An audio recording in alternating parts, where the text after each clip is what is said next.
Is it? So I hear. Morning, Chair. Okay, right, well, welcome everybody, and particularly welcome to Dan, who how do I pronounce your surname? Stanley Ashrick. Stanley Ashrick. Yes. Stanley Ashrick from the Environment Centre, who's obviously going to talk to us about the big Climate Leap project. We were hoping that Sarah was going to be here, but I gather someone said they thought that she was not able to come tonight, so we'll hopefully have her at next meeting. Apologies then, Ian. Apologies from Councillor Phil Keaton. There's also apologies from Ed, but for the record, it's just Phil Keaton. Okay, and declarations of interest. I presume your usual declaration. Declare a person. And Sarah as well. Sarah, yes. Yes, I've got the two of you from last month. Yeah. Lovely, thank you. Sarah and Rebecca are also city councillors, so anything where there is like city council Okay. sort of overlap, Interaction, so, they obviously have to declare Yeah. an interest from that side. Okay, right, well, we shall move on to number 3 because Sarah's not here.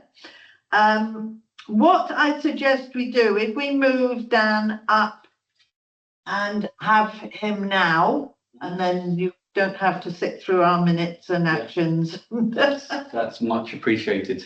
So, yes, I will pass us over to Dan, who I know Mary is going to do something magical and share her screen with the presentation on. Yes. Well, I'll go well. Yes, if you could introduce yourself while there we are.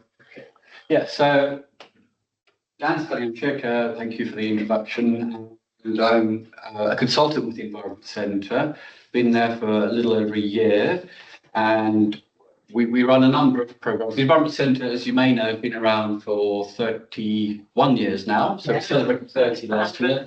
A number of schemes, one of which is Big Climate Leap, which is I'm going to focus on exclusively.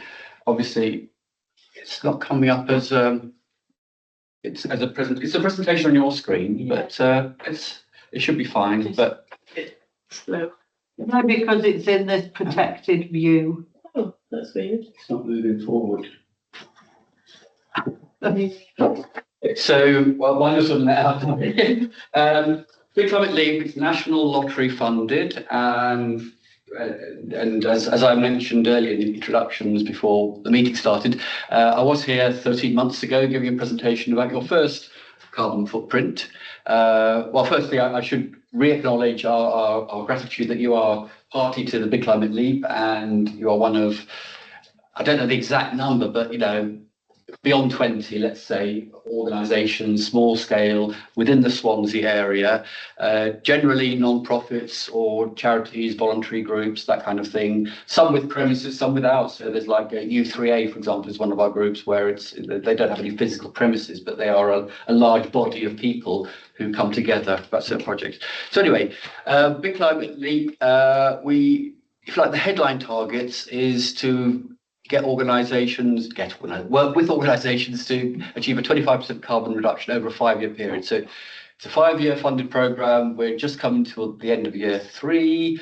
My specific area is carbon footprinting and environment. Is it not progressing? Yeah. That is, Yeah. Can you mouse over? No. Well, okay. I can keep going. So, Dan, sorry, could you repeat that? The aim? I missed that. it's a 25% carbon reduction with the groups who have, in a sense, signed up to the scheme, and there's about 20 or 30, many of whom are dormant or come in and out. Thank you very much.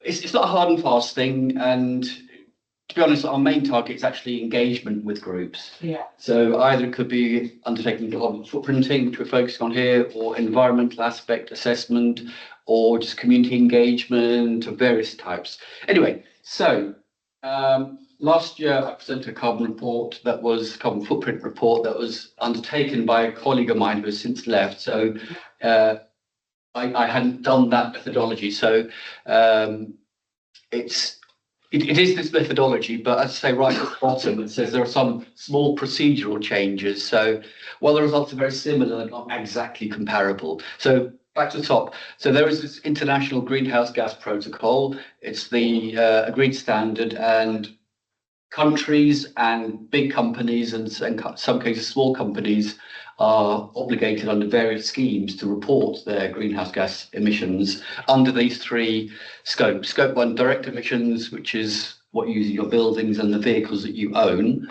Indirect, which is electricity specifically, and scope 3 is everything else. Literally. So data, it's about energy bills, gas and electricity for 1 and 2 respectively. And scope 3, we use a very simple model, which is developed by Small World Consulting, and basically they have worked out a factor. So for every pound of spend, the emissions are X, depending on what the activity is, let's say. And we quote the results, we and other reporters, in terms of greenhouse gas equivalent, or sorry, actually carbon dioxide equivalent, which aggregates all the different CO2 emission, all the different greenhouse gases. That's CO2, methane, nitrous oxides, CFCs, HCFCs, and the whole gamut. Obviously, CO2 is the big one, and that's the kind of the default thing. So moving swiftly on. So can I get rid of? Yeah. I think so, yeah. Ian, can you just remove that recording and transcription? To click the Okay. X. Yeah. So There we go. That's better. Then we can. Yeah. you've got another one. So the scope 1 and 2, 3, it's a bit of a technical thing. I mean, it's important in terms of the reporting, and perhaps less so. You don't particularly need to know, but I think it is really interesting because a lot of people, before they have this discussion, think, well, it's all about my gas and electricity, but surprisingly, less than 10%. It's all about the other stuff that you buy and spend money on, and just keep buildings going, paying rent rates, all these kind of things. So that is, for most people, a big eye opener. And that's, well, we'll come on to the recommendations from last year. And that's why it's so important about your procurement across the board is important. Absolutely. So the key findings are your footprint for last year was 113 tons of CO2 equivalent. That doesn't mean much in an abstract sense, I know, even to me when I've done other organisations, but it is what it is. But if we compare it to last year, your report would have said 287. So you can say, oh, great, it's come down a lot. But the spend that we've used to base it on is less than half. So it's perhaps not such a big issue. And then when you look at it per pound spend, it's actually exactly the same. That's the same figure for FGC last year. Okay. Okay. The exact same figure, yeah. Okay, good, interesting. That's So, our carbon footprint too. And what's the FGC? Sorry, I mean, you future Generations Commission. and that is. Well, it's not. Go on, Helen. Helen, could you just briefly explain If you don't your mind. role? Oh, sorry. So you know the Wellbeing Okay, Future John. Generations Act? Yeah. Oh yes, Come yes, across that? yes, So I the have. Yeah. So the Future Generations Commissioner, which is part of that act. So I work for that office, and we do the same as what we're doing in Mumbles, and our figures vary in years depending on certain things. But yeah, our figure this year was exactly the same. It was just a funny coincidence. Okay. Well, perhaps we all compare notes sometime, just methodologically what you're using. What is more relevant is where, how these emissions things. 4 areas account for over 50%. So Christmas trees, floral decorations, 16%. Underhill loan repayment, obviously there's nothing you can do about that, you have to repay the loan, but it still incurs a carbon emission. And then electricity is very much the fourth one. Yeah. So just looking at that in a little bit more detail. So you've got about nearly 80% lines in your budget, I've taken out salaries, so it excludes salaries and I think pensions and that kind of thing. So you can really see, in fact, the top three are the biggies, and then there's a big tail. It is very much an 80-20 rule. Yeah. So, and so, some of these are things that you can do things with, like electricity. If you massively invested in low carbon energy and low whatever, you could reduce that. But things like rent and business rates, probably you can't do very much with. So, but it is very much about where you spend your money and how you spend it. And I mean, the simple reality is if you spend less, your carbon footprint will go down, not per pound spent, but in absolute terms. But I guess the idea of this is just to really open your eyes to those emissions. So for example, if you go back to here, the loan repayment was nearly 100 grand compared to 10 grand for Christmas trees. But the emissions are 10 times higher, so per pound spend it's much more. And this was flagged in the last report. I do remember, as soon as it came out, I thought, oh God, I remember the Christmas trees from last year. Decoration, yeah. So that, I mean, when I come to the recommendations from last year, you'll see that. So this is more for information, obviously. by committee, so it reflects the spend that you've got, and I think within the culture you've got Mumbles Fest as well, and so it is. It's not the biggest, but it's a significant one, and so it's just interesting information. I think the other one, the high ones, were perhaps a more relevant thing in terms of where to focus attention. Yes. You've probably got quite a small budget. That's why. Yes, we do. Okay. Okay. Well, out of choice. I won't go there. So as I said, these are the recommendations, in fact, my predecessor made in the report, which I presented last year. That's a slide literally from last year. So develop procurement policy for building services, because that was the other big area. Purchasing trees and decorations. I'm going to reiterate that. Sustainability appraisal of your grants as well, and reducing gas and electricity use. Now, what you guys did as a result of that, which I'm very impressed with, is you decided to develop a sustainable procurement policy, Absolutely. which I very much commend you for, and I noticed it won an award as well. It did. It's right there behind you. The award is. Oh, well, okay. One of the last year. So well done for that. So I think that's a massive step, because that's kind of an encompassing thing. And I think where we can, I don't know how much time you've got in terms of discussion and points like that, because what it really means is, and I'm not kind of hitting you with new recommendations, but it's more about a basic discussion and awareness raising. And I would see perhaps you and myself, Mary, we need to sit down more closely, going through some of the things in more detail and develop an action plan and things like that. But I just wanted to, I said, really recommit you for the sustainable procurement policy. I guess it'd be interesting to know how it is being implemented. Do people know about it, and are you applying it? And really, what do you want to do going forward? And as I say, not necessarily for this meeting, but for our subsequent discussion. I would really, obviously, very strongly encourage you to continue your journey, do what you can. We can help you in some areas. A lot of it does depend on you embedding the policy within the organisation, staff, volunteers, trustees, everyone really.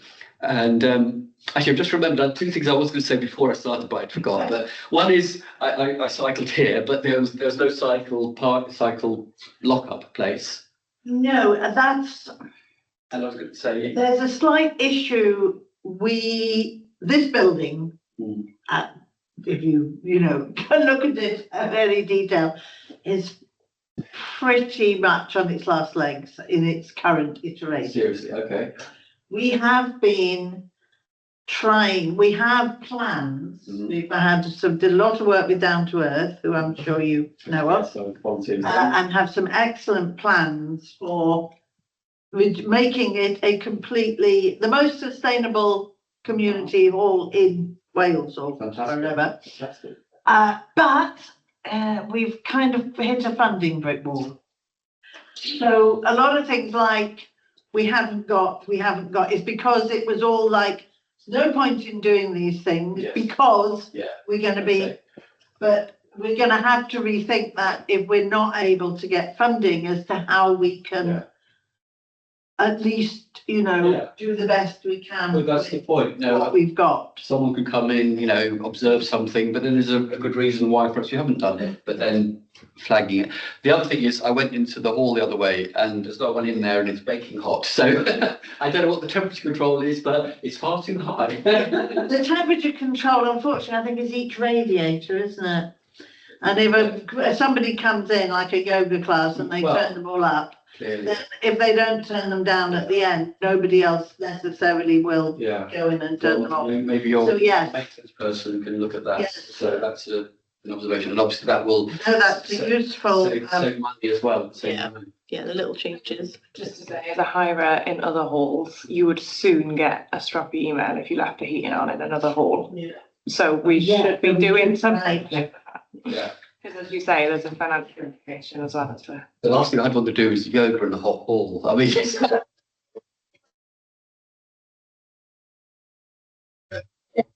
freezing cold, but yeah. that's it. So really, that's it. So I'm very happy to leave you with that, or answer any questions, or have a discussion. Very much up to you. But I certainly think we should arrange maybe to have a follow up. Yeah, that'd be great, please. Yeah. Hello? Yes. Sorry? Alan's waiting. Oh yeah. Yeah, I think. No, feel free to go first. Okay, thanks, Helen. Yeah, technical question really. So the goal is 25% reduction over 5 years. Yeah. Or sooner, if we can manage that. Yeah. But then what you've said today is that we've done really well in the last year, but that may be partly because we've spent less. Mm. That's, I would say it's almost exclusively because you spent less, yes. I mean, you did have the big Underhill grant last year, which I think was an exceptional item. So what I haven't done, and maybe this is where we need to kind of refine the analysis, is to take out exceptional items. I don't know what the best way of doing it, but it's kind of what works for you, because the bald figures don't tell the story. You could say, right, we've halved it from last year, job done, no need to do anything, but that's not the reality on the ground. So I think it's about how you what you take from this, and again, this if you don't achieve 25%, if it goes up, you know, no one's going to sanction you. It's about an ambition really, and it's about the direction of travel. So I guess my question is, what is the baseline of that 25%? So the baseline would be the first year you give us data for. So at the moment, that's 23, 24. Sure. If you wanted to give me earlier years, I'm very happy to do that. Yeah, so I understand that in time, but in terms of, you know, we could just say, right, this is absolutely central to what we want to do, so we're going to cut the budget by 25%. Figure. Yeah. We're obviously not going to do that, but it is an option on the table. Yes. So actually is what we're trying to do, achieve a 25% reduction while maintaining similar levels of spend or similar levels of activity. Well, that comes back to this pound per this bottom, sorry, second from bottom item, 0.32 kilograms per pound of spend, which, as I say, hasn't changed year on year. But it comes down to, again, this point here on the right with the spend. So the Christmas trees and anything to do with nature or building or construction has quite a high carbon footprint compared to admin things, let's say. And so it's about looking at those high spend items saying, do we need to spend 10 grand on these Christmas trees? Maybe you do, maybe you don't. It's a political decision, you know, it's not for me to say. Yeah. But obviously anything that you can do to reduce those things, and what I can certainly do when we sit down is to go through, you know, which are the big items that you've actually got some control over, because if you have to pay rates and all that, and you don't have any control over that, you can't do anything with that. So I can do an analysis which strips out some of those fixed items. So it comes down to how you want to play. Obviously, you'd really want to be getting that per pound spend figure down overall by shifting from high carbon things to low carbon things. But and the modelling doesn't allow for low carbon ways of delivering the same thing. that is a very good question. So if you switch to like a renewable supply, you know, maybe you have or haven't already. At the moment, the model doesn't allow for that, but I think it should. And also the other thing is buying locally. So in terms of this approach, it doesn't. So, you know, if you buy a Christmas tree sent from China, or whatever, as opposed to one that was made around the corner, it's the same. it'll be the same, and it might be more because you paid more for local produce. It's the trouble, yeah. So it's not a straightforward thing, and I think you've really hit the nail on the head in terms of making the challenging questions and what it means for what you to do for you to do. But I think I would say we can work through with yourselves as to what you want to do with that, and you know, how we should set the baseline, with or without the kind of the things you can't control, or with and without exceptional items. But yeah, it's just to flag those. It's the first stage, or second stage of the process, let's say, because there's a bit of a hiatus when Rob left, and I think there was no kind of continuation. So we're kind of coming back, and what I would like to do is engage regularly with yourself if that's what you guys want. Okay, Helen. Thanks, Carrie, and thank you there. It's a really interesting presentation. Could you put it back to the one that may be that one? So I think the key thing I was going to say is that even the frustrating thing is that even though we've got a procurement policy, the way carbon reporting is done, isn't it? It doesn't pick up for those more sustainable choices. So even though we could be making more sustainable choices through our supply chain, e.g. buying pencils that are normal pencils or slightly more environmentally friendly pencils, for instance, it doesn't necessarily show a huge change in the figures, because it's quite a blunt tool, isn't it? I mean, that's what we have to use as well in work, is using the kind of procurement spend figures as a proxy for carbon emissions. I think so.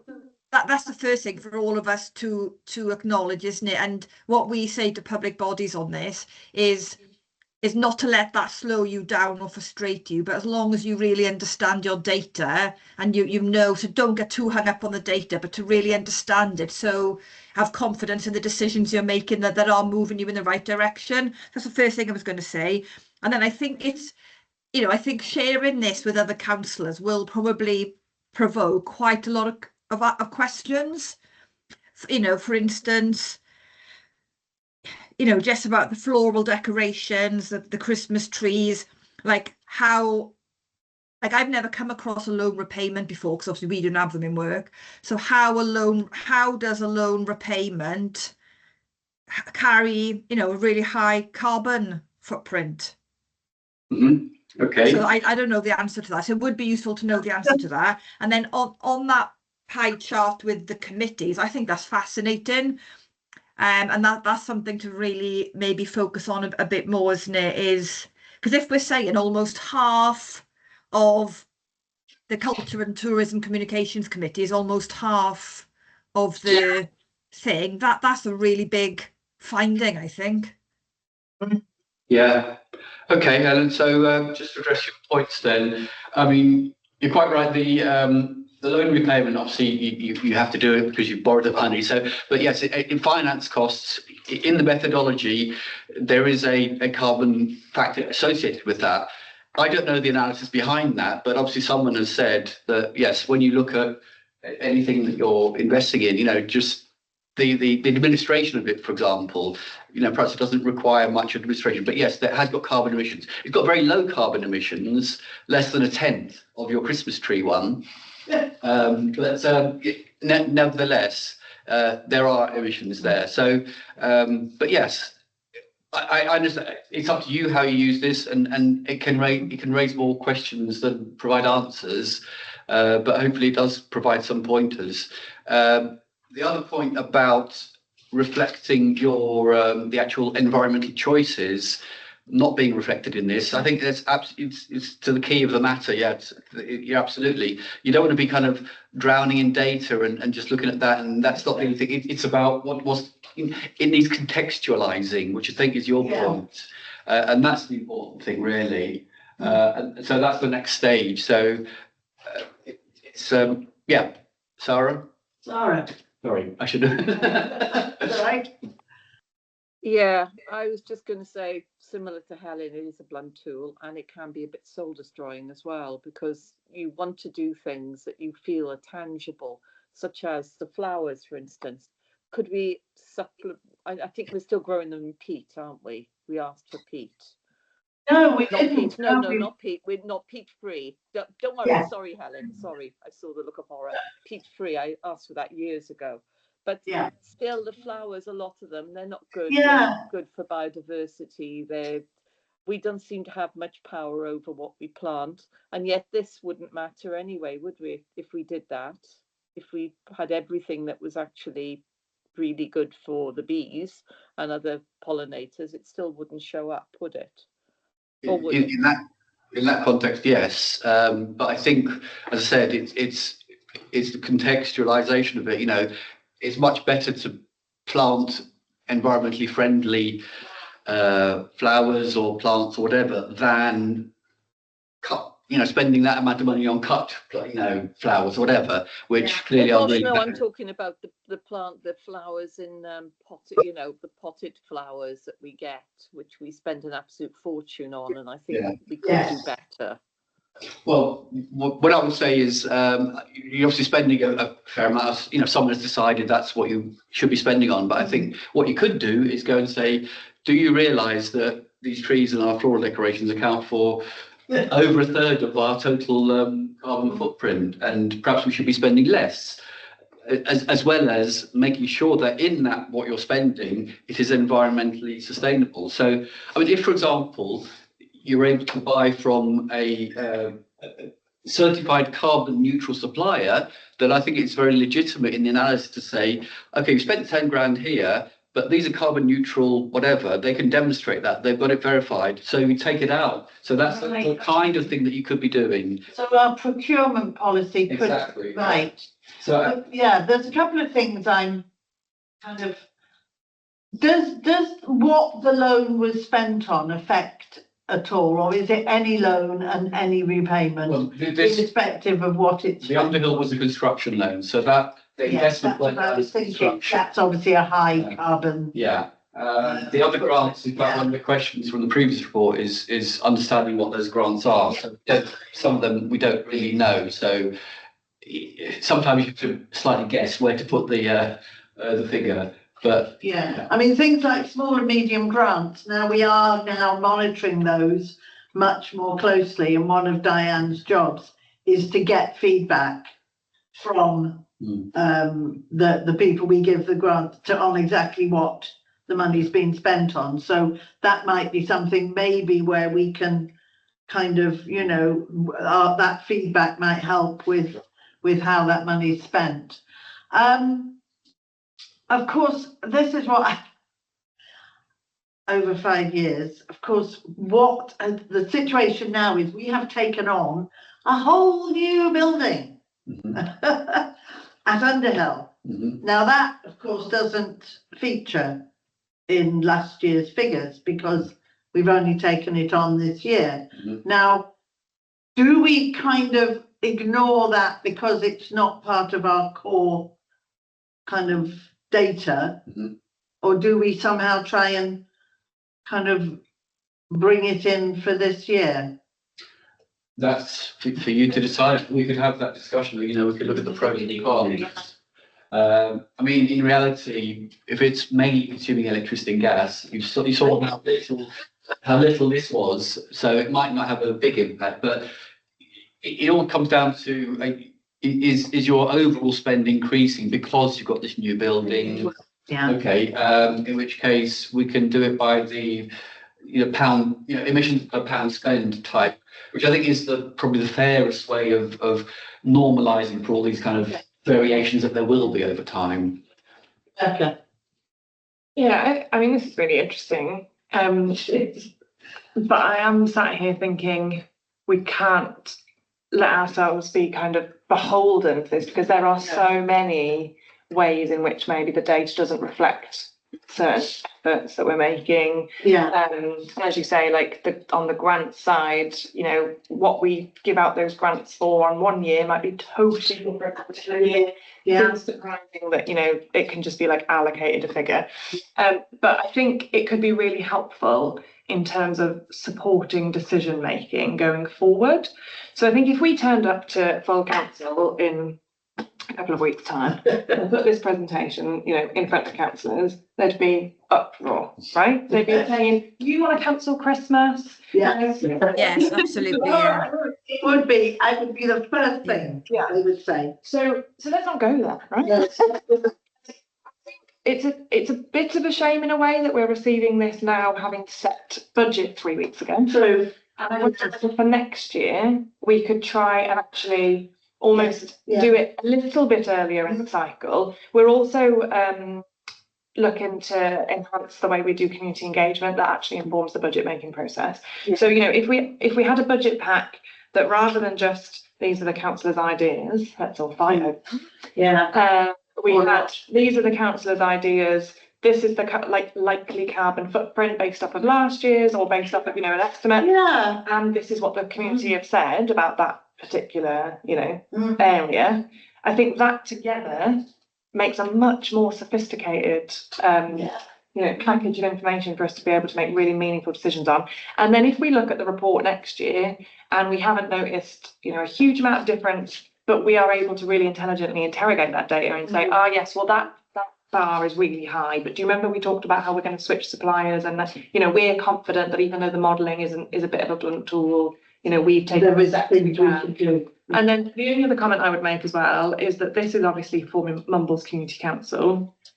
And what we need to be mindful of is not getting into the trap of, well, if Mumbles Community Council doesn't, you know, reduce its carbon emissions by a quarter, then they're the bad guys. Yeah. Because actually, some of what is on that screen now in itself might be reducing carbon emissions elsewhere. So the True. fact that we've got exercise equipment on West Cross Prom might mean that people aren't going to a gym that's heated and lighted and, you know, True. has a really Yes. high energy bill.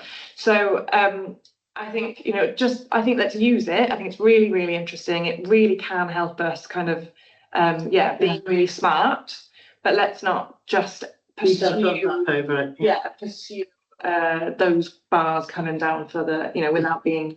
Yeah. Yeah. No, I think you're right. But I do think it's very interesting, you know, how the kind of least expected things turn out to be the ones which are almost like the most difficult to address.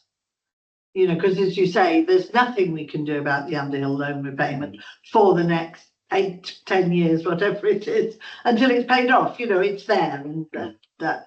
But, and yeah, I mean, and things like floral decorations, the Christmas trees, yes, we could, but our floral decorations is a contract with Swansea Council. So it would require Swansea Council to kind of be a certified carbon neutral supplier, which I know they are doing a lot of work, but whether they're doing it with floral decorations, I don't know. But has any of Swansea Council's customers put this data in front of them? Well, Has any, no, has that's anybody true. sent to the department that Yeah. provides the floral decorations? Did you know you're our second biggest Yeah. contributor of carbon?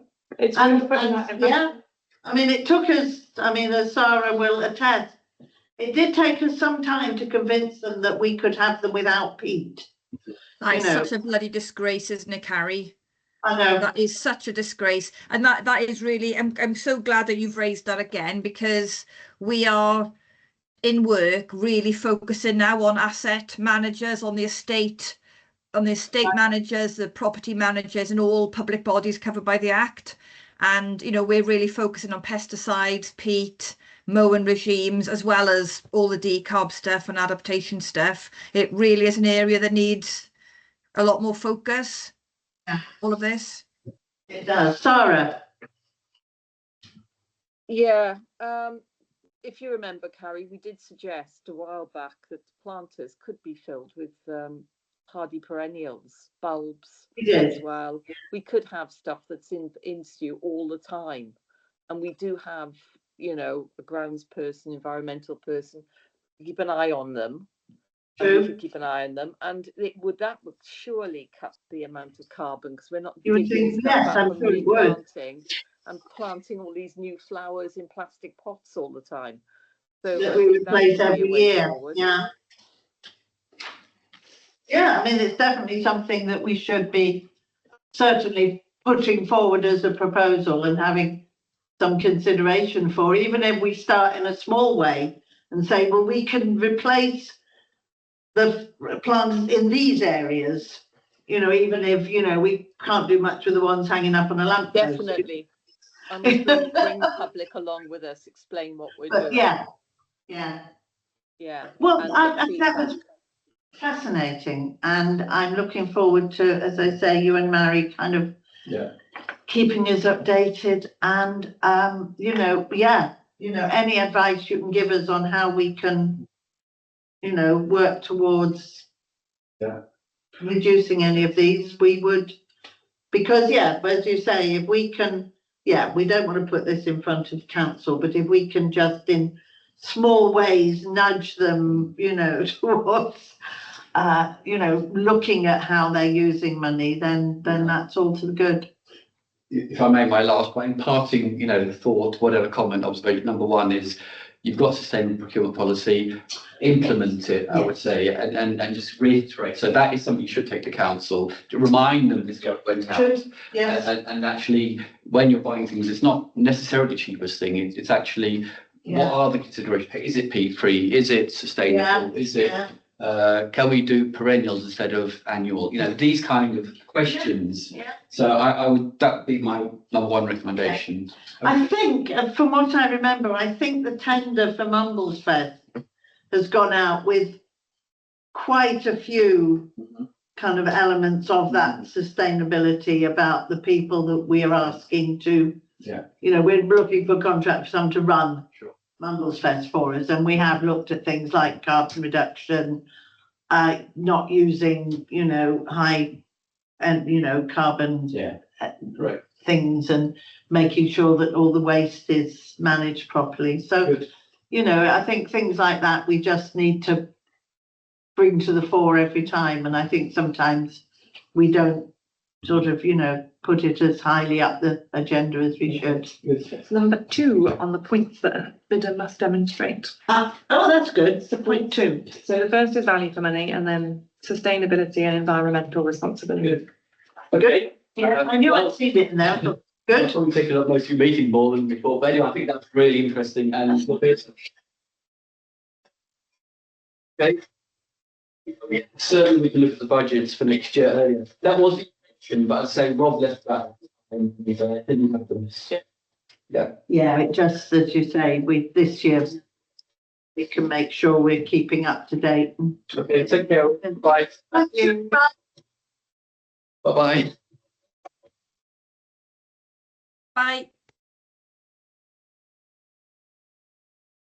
So presumably that can go on to our folder, environmental folder, so that we can refer to it when we need to. Although, as you say, not just sticking it in front of council, because that would not good. Okay, if we can revert back to item 4, minutes of the last meeting. I've already gone through them and they look fine to me. Has anybody? Not seen it. Then it's fine. I couldn't remember whether I'd had to declare an interest on that one or not, but no. Oh, I would have had to as well. Well, you did. It's in there. I did. Oh, sorry, no, Upper Norton, yes. I'm sure you did. Yeah, I thought I did. So an amendment, Ian. Yeah. Oh, no, sorry. I'm reading the wrong bit. You've already written it. Yeah. Okay, good. Yes, yes, I'm sure we both did. Yes. Yeah. And Helen, yeah. As allotmentiers. Okay, so otherwise everything okay? We happy to agree those? Yep. Okay. Lovely, thank you. Right, if we could move on to actions, Ian, do you want to take us through Yes, that? it'll be quite quick because most of them are. I know, we've been ruthless. So I'll rattle through them if that's all right. This is number 31, which relates to picnic benches, which is an agenda item. It is. And we have an update, I believe, from Mary. The second one is 101, which relates to growth verge scheme, which is deferred until April 26. The next one, 107, relates to hedging along Mumblescape Park. Again, that's That's an abeyance, So we isn't it? try and pin Yes. down, yeah. That's the only one that's Council. not really. Then 118 relates to water testing kits, again, is an agenda item. 126 is notice board, again, an agenda item. Yes, and I did somewhat belatedly put the quotes into the folder. The next two, 127, which relates to maintenance issues, and 128, which relates to budget proposal matter. They were both completed at the last Yeah. meeting. I've just put them for your reference. Then that leaves the last two, 129, with yourself, Chair, liaising with Councillor Erasmus. That's been concluded and closed, I understand. Not entirely, we still haven't identified Okay. where these mystery benches are. Right, I'll just put it in hand. Is it okay?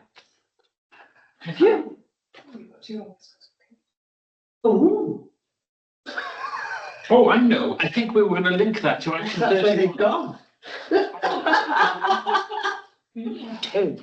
Is that correct? We're going to link that to action 31. That makes sense. So Yes. that was closed, actually. Yes, that's right, yes, So yes, because it's all part of. I'll link that up. The last one is the burden of bottles, which was a recommendation which went to full council. And got approved, and Closed as well. I did contact Paul to ask whether that contract has actually gone out yet, but I didn't really send it out in time to get rid of that. That's closed the actions. Helen, yes, you just messaged. No, that's something else, right. Okay, so actions. We're getting them minimised, excellent. There's those picnic benches. That's the problem. Well, I'm intrigued. We will have an update on this. Right, has anybody got any comments on budget monitoring? As far as I can see, we haven't spent anything since last month. Try as we might, and I really think we need to get things spent. And the key things are around, as I say, we are trying to get the picnic benches, notice boards, they hopefully will spend a bit, but some of these we've agreed we're going to take forward for next year. So, yes. Tell me if this is the wrong moment to mention No, this. But so looking at this current financial year's monitoring, Mm-hmm. we've got 2,500 in for the civic amenities. Yes. Next year, we have the increased budget in civic amenities of 5,000. Yes. So firstly, we haven't spent any of this year's. No. Is next year's assuming that we're going to carry that forward, or could we actually carry that forward and have 7,500? Well, we could, but we are trying to buy a notice board. And we've also aware that there may be a cost to moving picnic benches if they require, Yeah, that would come from there. and that would have to Okay, come right. from there. That was So a we're having- question. But anything that's left, we can obviously Fine. take forward. So the £5,000, this was my main question.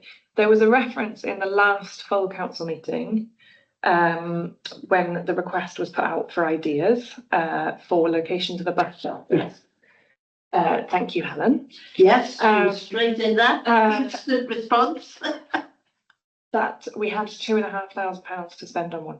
Now, when I suggested the increase to the civic communities budget, the idea was that actually we spend most of 5,000 on bus shelters because so Helen sent in a really good one with like Yes. really smart rationale. Yeah, Sarah and I have got one as well. well, we could agree to spend it all. Okay, great, because they are £5,000 each. Yeah, I think the idea was, I think what we said to Yeah, people is, contribution. yeah, if you can come up with the rest of the money, we will put in, Yeah, exactly. yeah. Okay, fine. I didn't want to do it in like the forum of everybody being there, but I No, wanted to clarify that for our. no, we can, I mean, and any that's left from Yeah, great. this year's, and as far as I'm concerned, it can all go into bus shelters because there is a need, Exactly. so, They do make people happy. Indeed, Helen. Oh, I wasn't going to say anything about, I've got a different point, but then coming back on the bus shelters. So Yeah, I haven't checked with anyone about the suggestion I made for the bus shelter apart. So I don't know whether I need to go to Goyle School. I don't know whether I need to contact the Swansea Council, because it's where I've suggested, even though the bus stops there every morning, it's not, there's no pull-in, so I don't know whether I'm even allowed to suggest it. We can only inquire. Sorry, Carrie, say it again. We can only inquire. Yeah. And we agree that that's the one that where we want one, then at that point, I guess, go to Swansea Council and ask whether there is a possibility of having it located there. Yeah, so I feel that my suggestion has those caveats that I've done no inquiries as to the feasibility of it. It was just an idea of I know 15 kids get on the bus in the rain there every day. Yeah. It might be worth your while just asking Chris to be involved too, Helen. Oh, because they good might idea. listen to him. Yes. Yeah. Because actually it is on the border of West Cross, isn't it? And Males. I thought it was West Cross, but it might be slightly in Males actually, isn't it? Oh, right. It's in West Cross. So No, it's in Males. It's in Males. Right, all right, okay. It kind of, the border is literally there, isn't it? It's literally on that corner. But Yeah, given that that's Sarah good. and I have other ideas for West Cross, definitely get Chris involved, because Yes. he won't necessarily have the same hall. No, absolutely. we do. So Yeah. Okay, I'll email Chris, and I feel I should email Goyd as well. Do I need to do Goyle it? will you be need to- interested. The school. They will be interested. But I think it's very valid for you to get a shelter for those poor kids. Yeah. The amount of times I've seen Xanthi coming home absolutely drenched. Yeah. Yeah. Yeah. And she'd be like that all day because she was soaked going into school. Yeah, that's it. Yeah, exactly. Yeah. Right. So I'll contact Chris, and maybe I know one of the governors who lives in Males, and I'll contact her and just say there's something we're exploring, perhaps. Yeah, good. Fab. Okay, other than that, yeah, we need to get moving on spending money. You have money to spend, I believe. EO resources, yes, you've only spent £324. Well, you didn't spend it.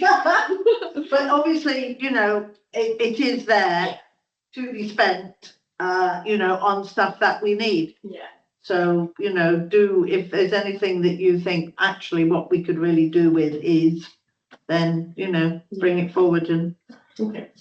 because it's a delegated budget, so Paul can just agree it, so Okay. that's fine. Okay.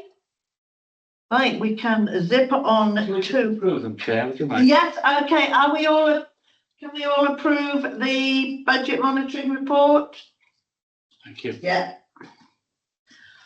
Okay, Castlewood's Piles update is there isn't really an update. Is that as far yeah, as much as we can? I am hopeful that we have some clarity by council. Yeah, They release that. yes.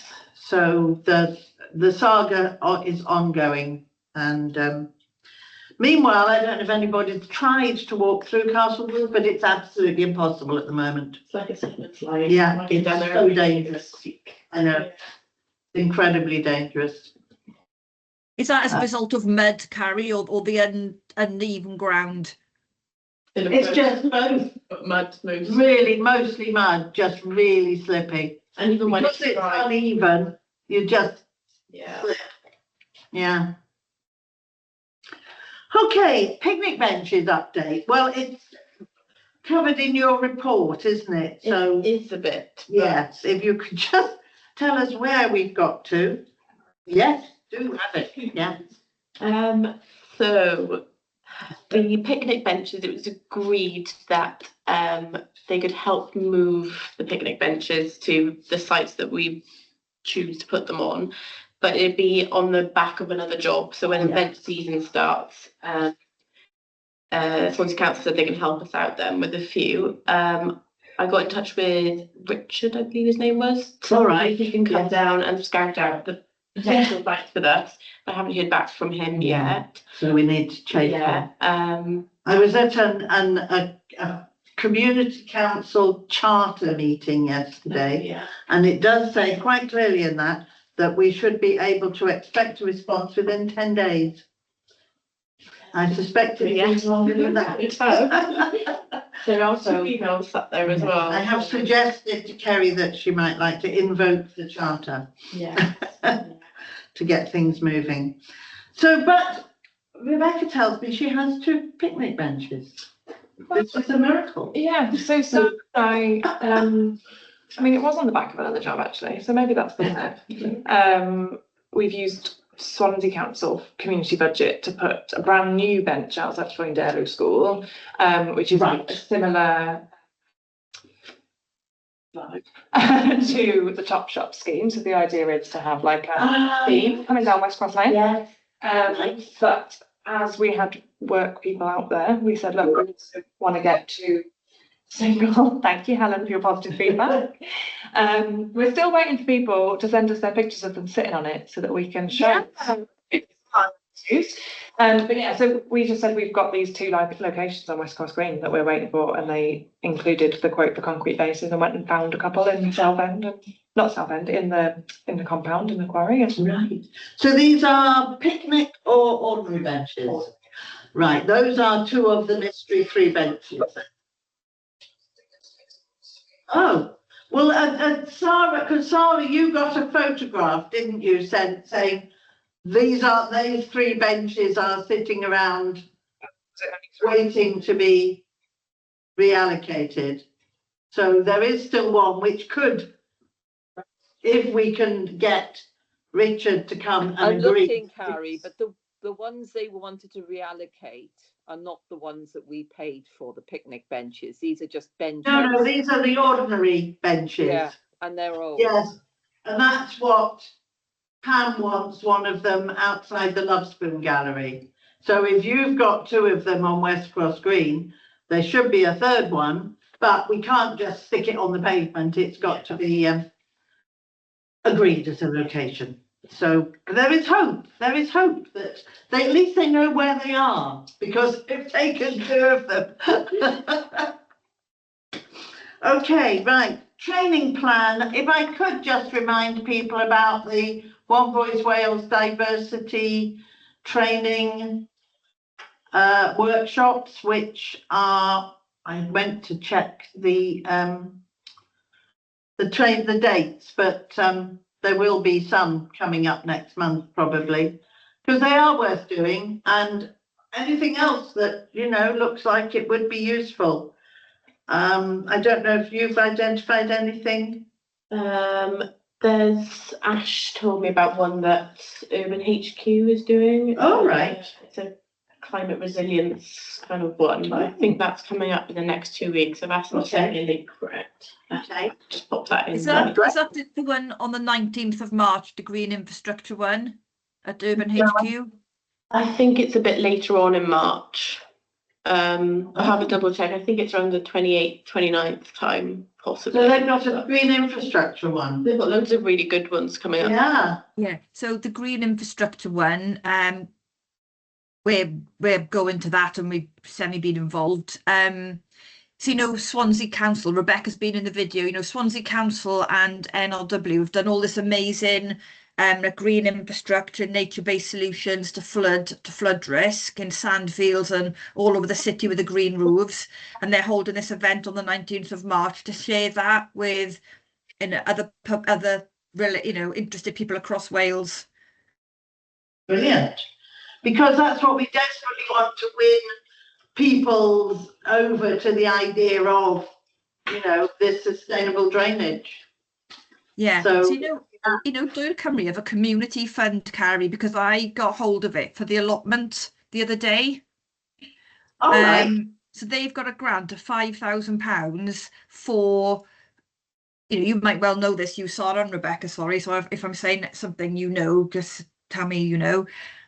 So they've got a grant fund which I could forward on for, you know, nature-based suds, you know, water efficiency, planters, you know, up to £5,000, and they. It's one of the things that I was that Rachel Davy Carter was did a report on to the larger councils committee and it's here somewhere. Yes. Want me to forward it on? Yes, I think it might be the same one as I've got here, but yeah. Okay, yeah. Because yes, that's exactly the sort of thing we're looking for. Sarah.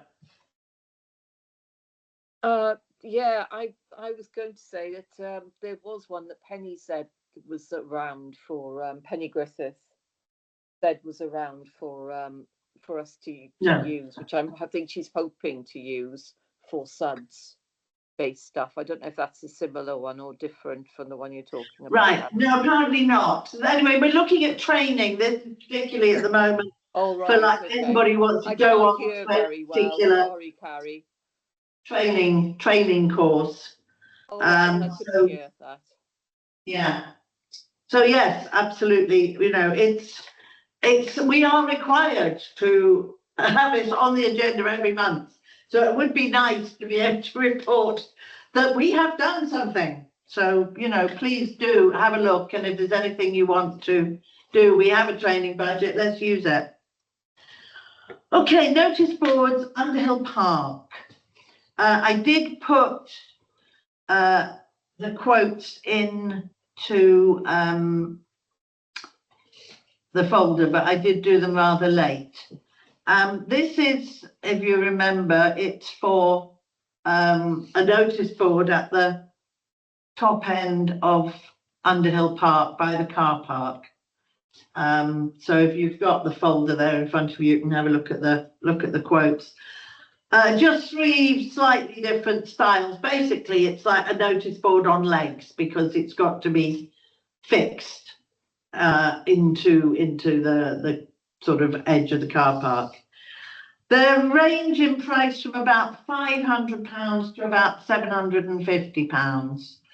And as I say, if you want to look at the 3 different ones, and if there's anybody's got any particular one, I mean, there's a quite nice one, the aluminium one, that we could actually put Mumbles Community Council logo at the top of. That's the second one of the 3 quotes.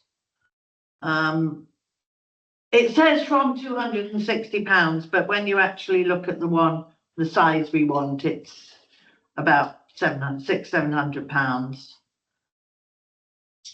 So there's a 2 metal ones, and then I think did I put the wooden one in as well? Yes. Yes, I mean, this is exactly where carbon smart decision making should come in, right? absolutely. But I am not expert enough to know whether there is a particular design or Right. I'm like instinctively thinking Yeah. wood, natural materials, maybe that's better. But if it doesn't last as long, does that mean actually the polycarbonate is not, you know? Yes. Yeah, I would, my personal view would be metal or wood rather than the polycarbonate. Right. Personally, because at least they are both more sustainable than plastic. So I think that the first one is aluminium, and the second one is, I think, a sort of plastic on metal, and then the third one obviously is wood. We can have a look into that if you like. Yeah, so could you, Yeah. do some research on Have a that? chat down about it as well. actually. Yes, Like to see yeah, because that would be really helpful, and then we can demonstrate our procurement, sustainable procurement. Okay, brilliant. So if we could get that done, and then we can look at getting those. I mean, I suggested 750 to 1,000 metre sort of size. We could look at smaller ones, but I think realistically, we probably need something about that big to be visible, and so people actually make the effort to go and look at it. But while we're on notice boards, I would like someone to be encouraged to use the existing notice board in Underhill Park. There is one opposite the playground. Yes, big one, huge big notice board. And it's Oh, it's for the car park end. So that, because most people come from the car park, so they don't see.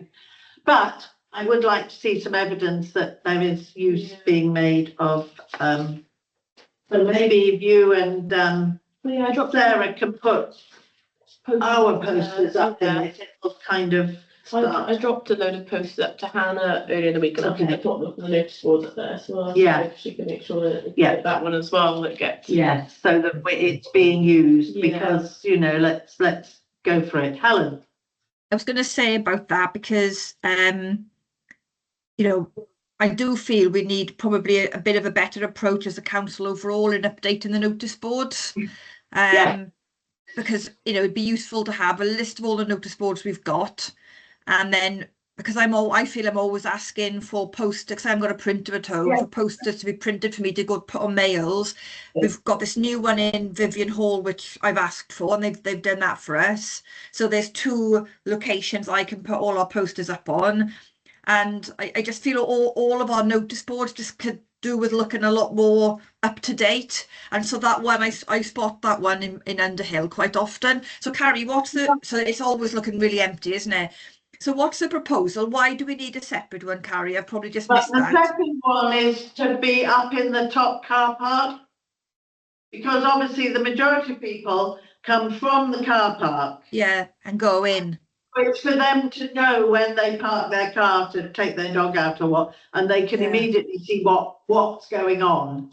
That makes Because when sense. people are there to the hub, they don't go past the other notice board. That's right. Yeah, I totally agree with that. And I've just quickly Googled recycled plastic notice boards.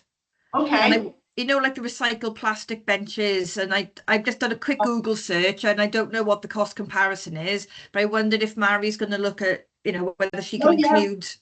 yeah, definitely. I mean, these are literally just like 3 to kind of give us some ideas as to what to look for. But yeah, if we can get, you know, basically let's look for the most sustainable option we can get. Sarah? Yeah, taking what they were saying with the big leap, I think unless we're going to use a notice board properly, I think it'd be better we don't have another notice board, because the embarrassment when they don't get filled with anything. I remember Absolutely. this when we were there for the Santander bikes opening in Mumbles, and there was this rusty Yes. note, and nothing had ever been put in. I think we put it there for the History Society, didn't we? And then Yeah, after they we never put used it it. there, they said, no, we don't want to do that. We don't want to be in charge Yeah. of that. So that was a bit of a come down. The It other was. thing I would say is, can we box clever? And if we have to have another notice board in that car park, it's dark there. Can we have some sort of light reflective stuff on It the would be legs or under the something? street light. There's a lamp post It'll in be the under car a park. street light. Well, it can't, you know, okay. I just thought if it could reflect a bit more light as well, it might be a good thing. Or just think of other things it could be doing as well as that. I know that Yes. sounds a bit silly, like if there's a bin under it or something else. Or Yeah, anything yeah. where we have to have this street furniture, can we make it useful in other ways? This maximize its usefulness, yeah. Yeah. No, good idea. Definitely. Okay. Fab, thanks. Okay, so yeah, Mary, if you could progress that, that'd be brilliant. Thanks. Okay, right. Over to you, Mary. EO's report, which we have, and it's in the folder. Yeah. And yeah, so if you want to just, I think there were five key things. Yeah, the Be Friendly Streets one, I haven't touched on yet. I was waiting for an update on what's happening with the.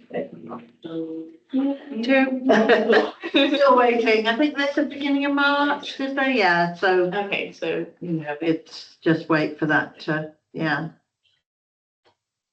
well, do you want me to go into each of them in depth, or let you have a little read?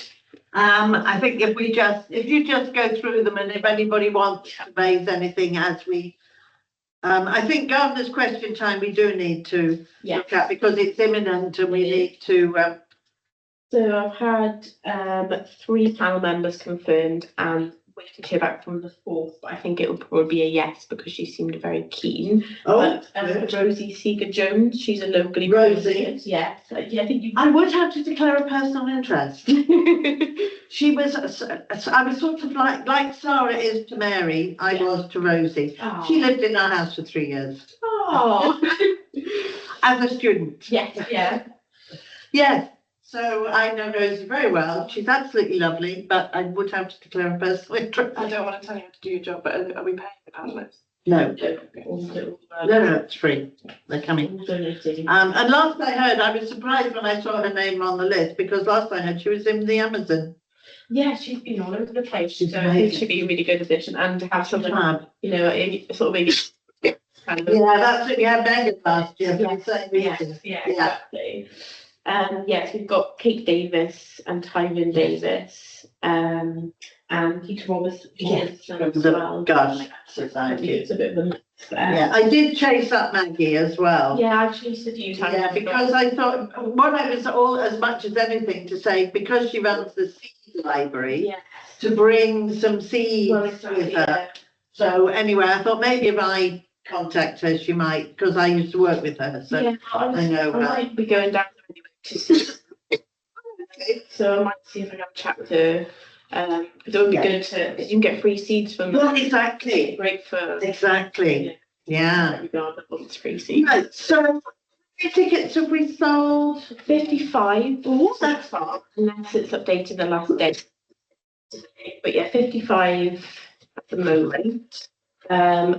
There should be a few more, I suspect, though, coming in, especially Yeah. if you kind of get things. It's the social media side of it that's going to be left in. I know, because we still don't get access to Facebook. Yeah. Yes, what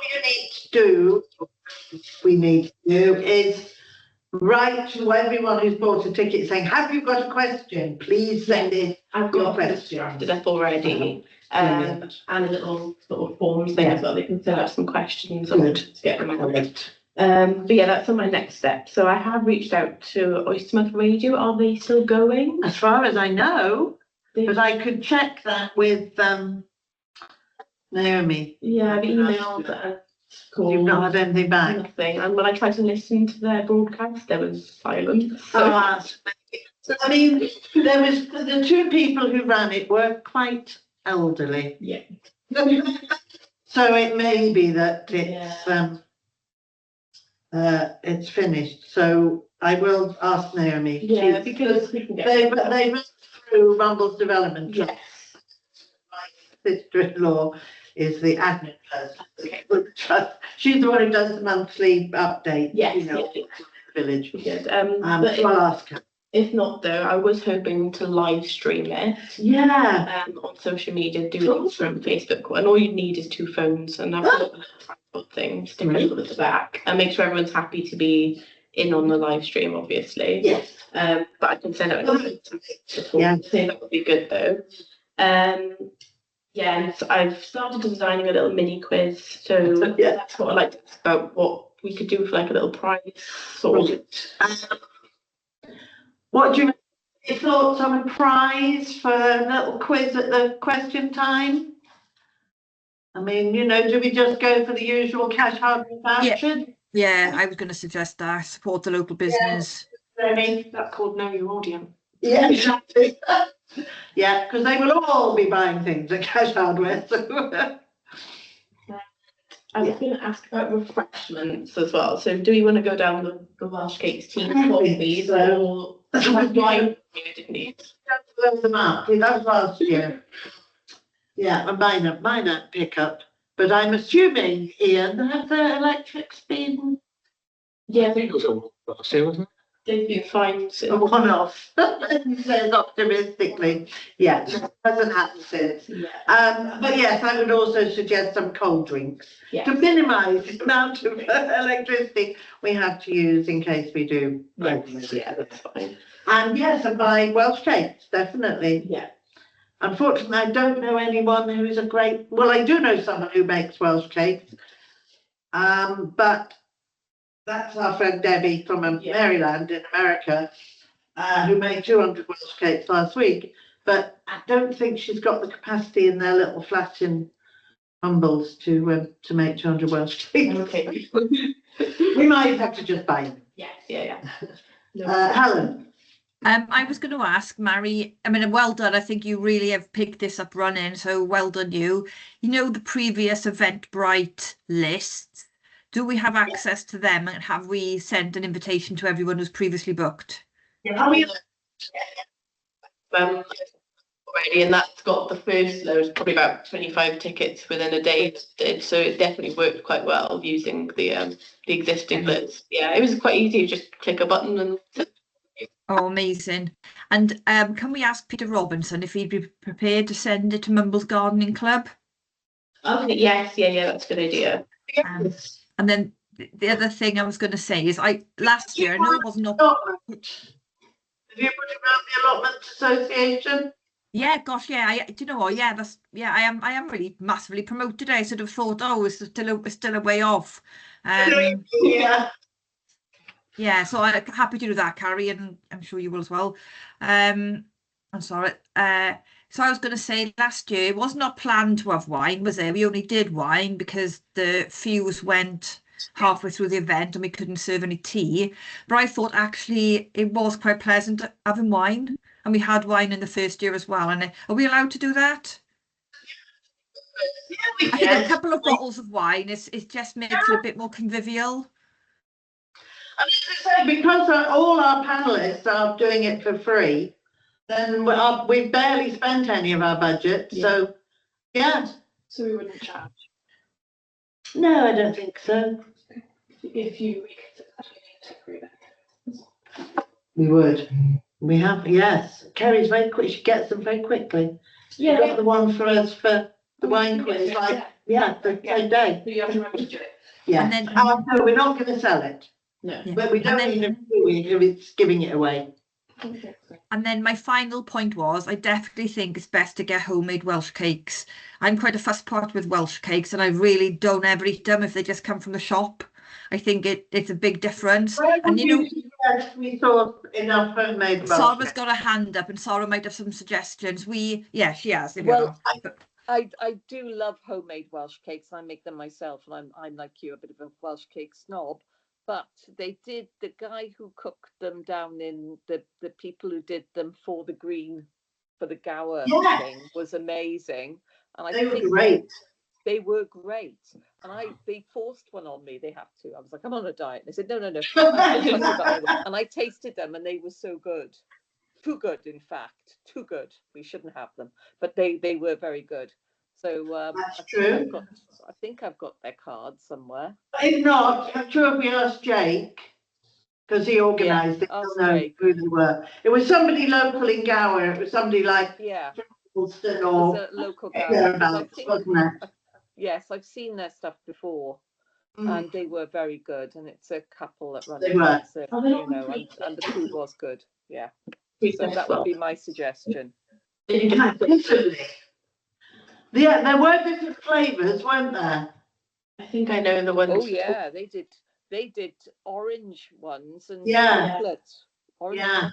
chocolate ones and Yeah. all. They were very good. Even Yeah, after I so- complained bitterly that they weren't Right. traditional Welsh cakes.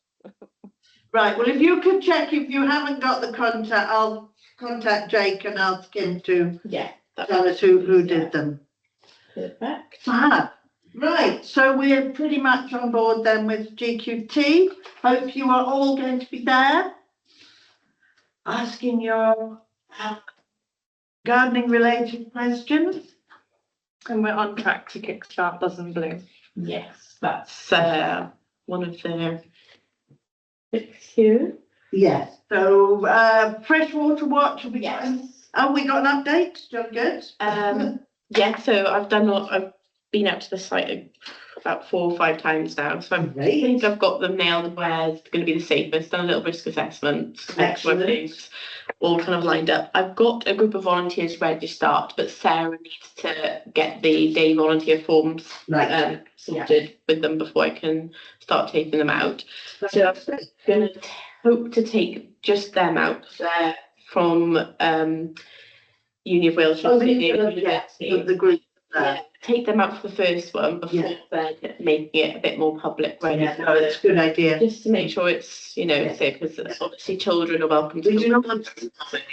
Exactly, yes. Definitely not. And can I just ask, Washing House Brook, is that kind of, can we do water testing there now? Or is it, we're going to find ourselves in the middle of them doing the work? No, there's no spade in the ground yet. I thought you meant, can you get to the water with? Well, that was the next question I was going to ask. No, we Dread to think after all the rain. we Yeah. we haven't had a start date for the work, Okay. although we have the funding. Right, because I mean, once you start, you really want to be able to do it for a whole year, don't Yeah, you? once a month. That's what I'm thinking, if you can't, if there's going to be like a gap. Well, I mean, yeah, there will be probably. But do you want to lose a whole year on the basis That's the of trouble. skipping? I know. Yeah, that's right. Yeah. Okay, but yeah, access at the moment it's a bit like Castlewood Park. Yeah. It's not great. I tried to go down there with the dog the other week and I just had to give up and come back because I just couldn't get through. So, yeah, that's the only point, is the site testing has to be the exact same Place every time. to the meter. They want it in the exact same Yeah. place. You can walk a bit of the way from Elm Grove Road. Yeah. So I guess it's a matter of going down, and if there is an accessible place Yeah. where the path is reasonably safe. Yeah. But if it's not, then I think we probably would have to just Yeah, we've got the defer it. Trine is fine, so you can get the data. Well, that's it. So I mean, we're starting with one. So, Can we just talk about it? Oh, yes, yeah. no, absolutely, yes. No, if you've got some thoughts, definitely. But that's great that you've got the group ready to, Yes, yeah, and yeah, all the permission from Swansea Council and. Brilliant. Yeah. So. right, big climate leave, That's obviously been- we've covered. Volunteering, we've Yeah. probably pretty much covered for now, haven't we? Because then Sarah's obviously going to. That's one thing I think she did want to ask in the meeting was Right. if anyone had any ideas for potential groups she should reach out to, other than kind of the obvious with schools and scouts. Recruitment. Yeah. Yeah, just to kind of reach out to see if they'd be interested in some volunteers. Some volunteering. With focus on young people, or is that coincidence that you said schools and scouts there? That's just what she'd already looked at. Yeah. Got some of these, I suppose. but other groups, if there's any. Carrie, there's that church, isn't there, Carrie, on Fairwood Road? I think remember we've had connection with a couple of the people there in the Litter Pick and Blackpill. Vale School. Oh, Yeah, yeah. there's the church there. I can't think, but we probably have on file, and Rebecca and Sarah might know the people anyway. But there was a couple of people there who came with us that day on the litter Yeah. training. And they've got quite a lot of kind of initiatives going at the church, haven't they? Yeah. But yes, Sarah could definitely go to West Cross Youth Club. Yeah. To the Warm Hub. Yeah. There we go. So both are definitely worth visiting. And I'll have a think if any other group kind of, Yeah. you know, comes to mind, I'll let you know. Fab. Well, social media is, yeah, I mean, the views is good for Instagram. We Yes, just need yeah. to. Yeah, unfortunately, yes, Claire took the admin access to our Facebook page with her. I know. I have had So what does that mean? We can't use MCC's Facebook page? Yeah. the environmental. The environmental one. Yeah, which has got a lot more followers than the Instagram page. I think Yes. it's got 2,000 I know. followers. or Very something. frustrating. Well, sure, have we obviously we presumably have asked her for that detail. Yeah. About Yeah. 6 or 7 emails. Yes, we have. Um, It must be way. you'd lose all the Oh, so at the minute, Claire's the only primary holder of the admin. She's hoping, so Francesca's been reaching out to me to see if she can get the access Yeah. to me, but nothing yet. so we keep trying, because that is such a, Yeah. yeah, it's very frustrating. Yes. Okay, so Buzz and Bloom, are we good to go? What do we need to do? Sorry, I was just going to say, do people have any objection? I'm not at all in touch with Claire Anderson. I don't even know if the number I've got for her is her work number, but I'm a friend on Facebook. Does anyone have any objection if I contact her? It might have no difference at all. But that's really bad that we can't access that page. We get through to her. That would be great. Yeah, if you can. Yeah. Because, yeah, I mean, you know, Kerry's tried, you've tried, Yeah. well, even Francesca's tried, and somehow nobody's had any success. So, because, you know, in terms of going forward then, there needs to be, you know, how only one member of staff had any login details, that's not on, is there? There's got to be desk instructions for all of these things so that People always. yeah, Used to be you know, and council. Kerry should have the logins full stop. Yeah. You know, Kerry should have all the logins full stop as chief officer. You know, it's really bad that. Sorry, I know I'm on video here, but Particularly crazy No, that- after what we went through with Steve, that we fell into that again, because Yeah. Steve died suddenly and we couldn't get hold of anything because he was the one in charge of finance and all sorts. I know. Yeah. And obviously this was set up in that time, and it's just one of those things that's, you know, we've not picked up the fact that nobody's been monitoring it. Yeah. Okay, so we're going to launch. You say you've got. I like the groups. Has everyone had a chance to look at the groups for Buzz and Bloom? Yeah. So this is this kind of Pollinator Paradise. I like that one. Yeah. Yeah. So they're in Mary's report. So if you haven't had a chance to look, it's Pollinator Paradise Award, which is like the overall winner. And then there's the Best Small Space Stroke Container Garden, Young Gardener Award, which I think is great for schools and under 16s. Wild and Wonderful Award, which is obviously natural, rewilded, wildflower places, whatever. And People's Choice, the one that has the most likes on social media. We just need to get the social media. When we have the social media access. So that's great. No, I really like those. They sound good. Great. Yeah, then we'll sort of get that announced then at the question time.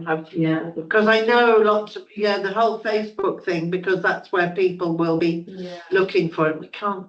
Worst case, if I don't have it by kind of really the end of the month, just start up a new Facebook page. No, it's all those You build it. followers and everything. I know. Which is It's difficult. No. Yeah. Okay, fabulous. Oh, yes.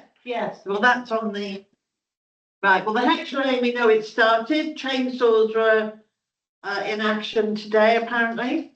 So that's great. And you're meeting up on on the 26th, last day. Just, I'll take some pictures while I'm down there then to put up on social media. Right, well, we can sort of combine the bin for Green Seas with your report, because it's in here. Yes. Has anybody had a chance? This was actually sent from Will Thomas.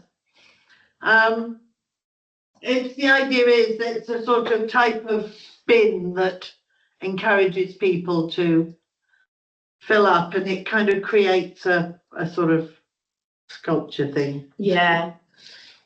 Just to encourage stopping plastic pollution, stopping on that front. And apparently we can get a grant for it. So can you just clarify for me? the bin doesn't need emptying? Because it's like, Well, this is what I was confused about as well. So in the email, it said didn't really give much detail into that, but they want data from how much plastic is being put into the bin for 4 months Yeah. when you first have it. So I'm assuming Right. we have to weigh it ourselves. Right. My thinking was whether we could link this in with Chris, the zombie plastics. Okay. If maybe talk to him and see if he was interested in actually collecting and taking the plastic from it to use. Because otherwise it would, I assumed, yeah, that it came with some sort of emptying system, but if not, then it doesn't really help very much because we can't be going down there and do it. But it might be worth having, I'll give you Christmas, I think, well, Kerry's got it. Yeah. His zombie plastics, because that's the whole purpose of his work is he collects plastic from Yes, yeah, exactly. beaches and things. So he might be ideal for him, and maybe he can use it, you know, as a little bit of an advertising thing for his stuff as well. Yeah. Okay, Green Fair, yes, we Yes. need to get organised. Sorry. so are we not making a decision on this? No, I think we should Never mind. think more about how we're going to monitor it and I'll manage reach out it. to them for more information. Yeah. So maybe once we get actually can talk that or just Yeah, that would be good. see what's actually. Yeah, and see what Chris says if he's Yes, yeah. interested in That's a good linking in idea. with it. Yeah, the Green Fair. Yes, we need to make a start on getting that planned because believe it or not, it's only 9 months, no, 8 months away. But we do need to start thinking about it. So, you know, outside this, just try and see if we can, Yeah. maybe if you could just contact everyone and say who'd be in, these are some having a dates, bit of a who work could make together would a be good. meeting and, yeah. Right, I like, yes, an inventory of the Austrian shed. Yes.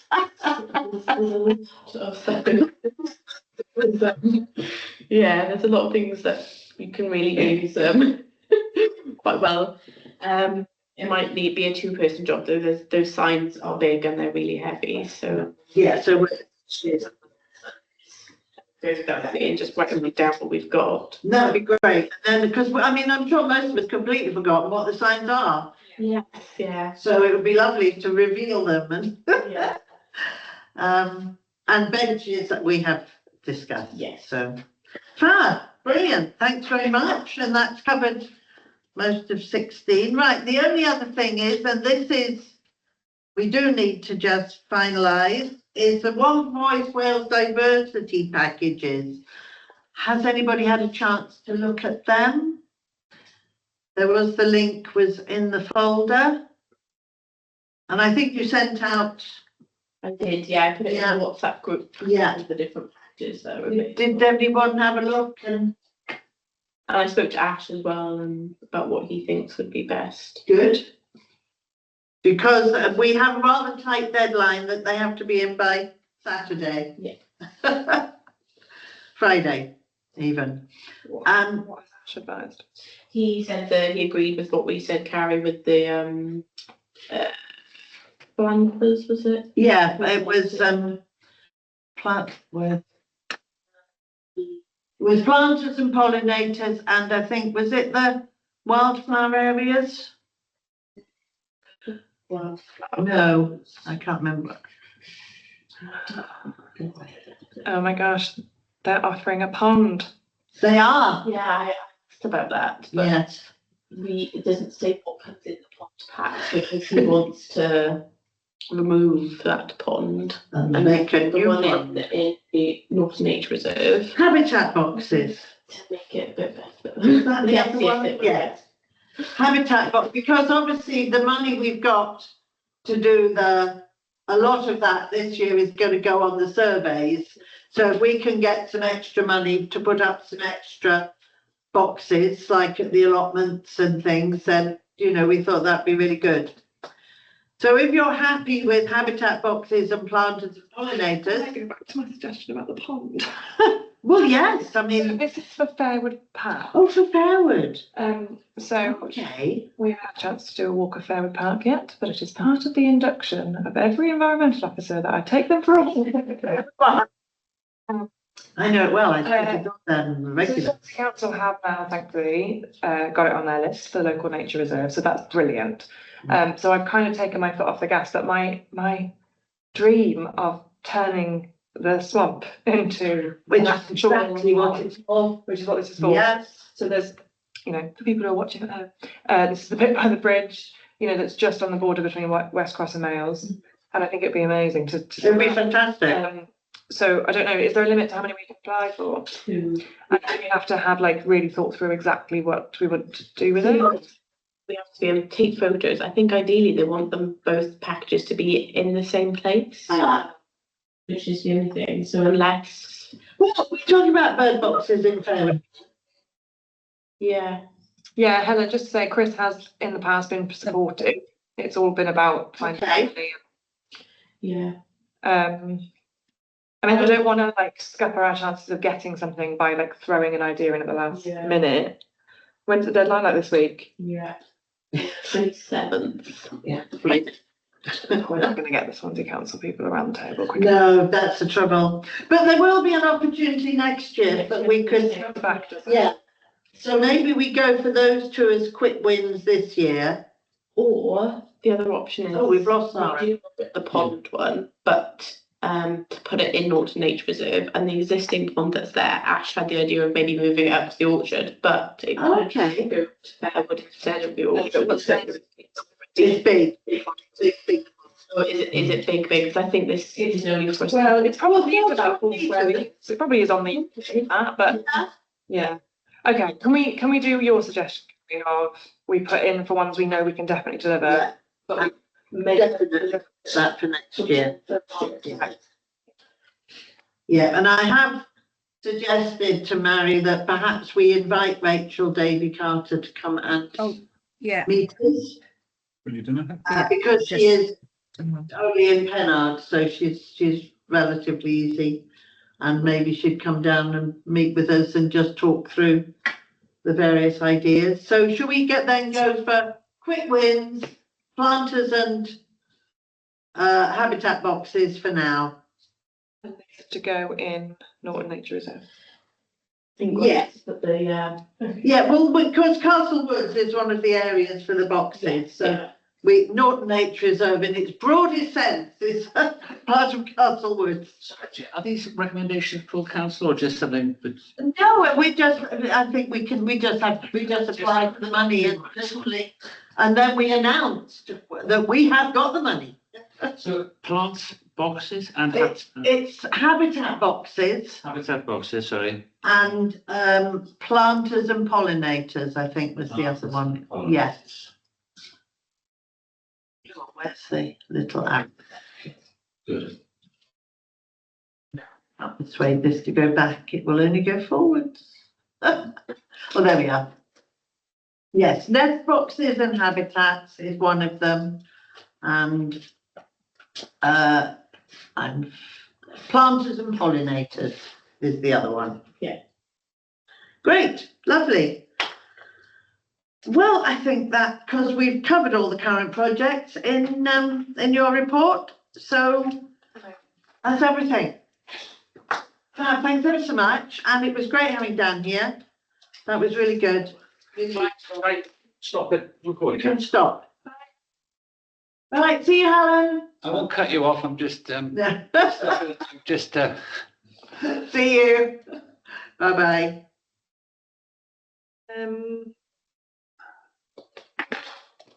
oh god, blasted I thing. won't say anything until we got stopped recording. Yeah, I was. I'm nearly there.